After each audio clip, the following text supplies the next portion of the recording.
Naalala ni Jiang ang bangungot na paulit-ulit niyang napapanaginipan, ang halimaw na may misteryosong anyo, winasak ang Blessed Heavenly Garden District at tuluyang nawasak ang lahat. Sa gitna ng kaguluhan, lumitaw pa ang madilim na mangkukulam. Bumalik tayo sa kasalukuyan.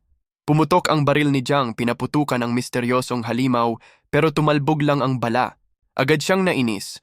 Tama nga ang hinala niya. Sa kasalukuyan niyang antas ng basic gun technique, wala siyang laban. Kung gusto niyang patumbahin ang halimaw na to, kailangan niyang umabot sa master level o mas mataas pa, sumigaw ang halimaw ng malakas. Sa ibaba, napansin ng isa sa mga tropa na may kakaiba sa galaw ng mga insekto. May mali diyan sa malaking nilalang sa langit, sabi ng kasama niya. Tuloy pa rin ang pag-atake ng mga flaming black beetles, kaya agad ipinag-utos ng leader ng mga sundalo na tutukan ang pagharang sa mga ito. Huwag hayaang makalapit sa mga tirahan. Sunod-sunod ang pagbagsak ng mga beetle mula sa langit. Si Jiang, patuloy ang pagpapaputok. Unti-unti niyang naabot ang quota niya. 10 beetle ang kailangang patumbahin. Tumataas ang kanyang contribution points at gun technique proficiency.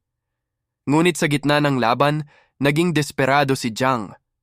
Kailangan niyang umabot agad sa mas mataas na antas ng barilan bago magising ng lubos ang halimaw. At tila sinadya ng tadhana, kumislap ng mas matindi ang ilaw sa mga pakpak ng halimaw. At tila ba nagkaroon pa ito ng mata? May isa sa mga sundalo ang napasigaw. Super Beast yan, agad silang nag-report. May hindi pa nakikilalang shell-type flying. Super Beast sa Blessed Heavenly Garden District. Kailangan namin ng suporta mula sa mga superhuman. Ngunit ang sagot lang, isang tunog ng pagkakaputol ng linya. Laging ganyan kapag kritikal, sigaw ng sundalo habang binasag ang pader sa inis. Sa kabilang banda, patuloy pa rin si Jiang sa pagputok ng baril. Pero bigla siyang tinawag ng kanyang ama. Dalhin mo na ang nanay mo, umalis na kayo. Pero umiling si Jiang. Tay, kayo na ang umalis. Ako ang maiiwan. Pipigilan sana siya ng ama niya. Pero pinutol ni Jiang ang sasabihin nito. Alam ko kung anong klaseng hayop yan. Isa yang demonyo. Biglang nagipon ng matinding enerhiya ang halimaw sa kanyang bibig. Boom!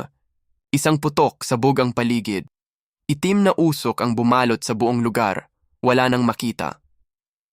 Wala tayong tanaw sa target. Bomba na lang ng bomba! Sigaw ng mga tropa, pero tumalbog lang ang mga bala sa makapal na baluti ng halimaw. Muling sumigaw ang Super Beast pero ngayon, naglabas ito ng ginintuang liwanag mula sa katawan.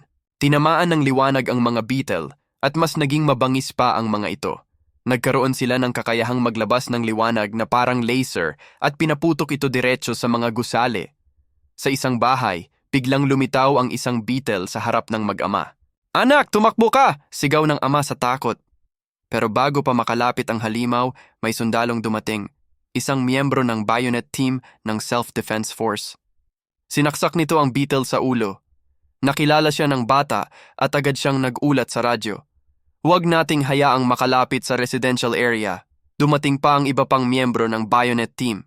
Sigaw nila, hindi tayo matatalo, tagumpay, ang Dragon City. Habang patuloy ang pagbagsak ng mga beetle, lumitaw ang notification sa system ni Jiang. Mission complete. Natapos na niya ang unang battle quest. Nakakuha siya ng 1,500 contribution points at pinayagan na siyang i-level up ang isa sa kanyang basic skills. Ngunit hindi pa siya nagmadaling gamitin ang reward. Hintayin mo muna, sabi niya sa system. Lahat ng puntos ibuhos mo sa basic gun technique. Sumunod ang system. Mula normal, expert, master level ang kanyang skill. At hindi pa doon natapos, tinubos ni Jiang ang karagdagang reward. At umangat ito sa perfect level. Lumabas din ang bagong intel mula sa system. Ang ginintuang alikabok na nilalabas ng halimaw ay nagpapalakas ng katawan ng mga beetle. At ang armadong ulo ng Super Beast ay puno ng mga sensory organs. Napakasensitibo. Ngumiti si Jiang. Alam ko na ang kahinaan mo. Kumuha siya ng magazine ng armor-piercing bullets. Nilagay ito sa kanyang baril. Halika na, halimaw. Biglang narinig niya ang sigaw ni Baiji. Tumalsik ito sa sahig, nasaktan sa lakas ng recoil ng baril. Nakalimutan ko palang i-modify yung baril, bulong ni Jiang habang mabilis na lumingon sa bintana. Doon niya nakita Ang super beast nakatingin na sa direksyon nila. Ang mga matang matalim, tuwid ang tingin sa kanila. Alarmado si Jiang. Natukoy na sila. Wala nang tigil ang putukan mula sa mga gusali. Pero ang halimaw, nakahanap ng ruta na hindi tinatamaan ng bala. At sa isang iglap, sumugod ito papunta sa residential building. Taglay ang isang bilis na hindi kayang matahak ng tao.